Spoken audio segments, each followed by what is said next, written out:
Mayday! Mayday! Mayday! Mayday! Do you read me? We've all heard it in movies, Mayday, Mayday, Mayday. But what does it actually mean when a pilot shouts that word? Where did it come from? And more importantly, what happens after a Mayday is declared? Let's start with the basics. Mayday is the international distress signal used by pilots, ship captains, and even some emergency services when they are facing a life-threatening emergency. Think like engine failure midair, a fire on board, or even a hijack attempt. But interestingly, the word Mayday isn't English. The origins of Mayday go back to the early 1920s. Aviation was booming and cross-channel flights between London and Paris were becoming more common.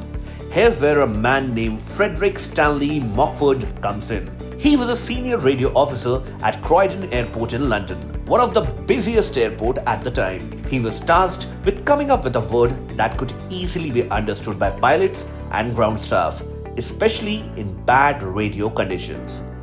And since many of these flights were between France and England, the term had to be recognizable in both languages. And here Mockford proposed Mayday, from the French phrase Mayday, which actually means help me.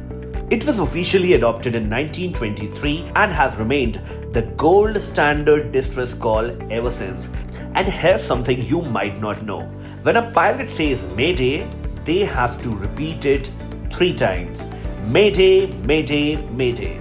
This isn't some dramatic flair, it's intentional. It helps cut through radio static, prevents confusion with other words, and signals urgency to everyone on the frequency. Once the call goes out, it triggers an immediate response from Air Traffic Control or ATC. ATC will then clear other traffic out of the way, provide priority landing instructions, alert emergency services on the ground, and keep other planes out of their airspace. From that moment on, this aircraft gets top priority, no questions asked.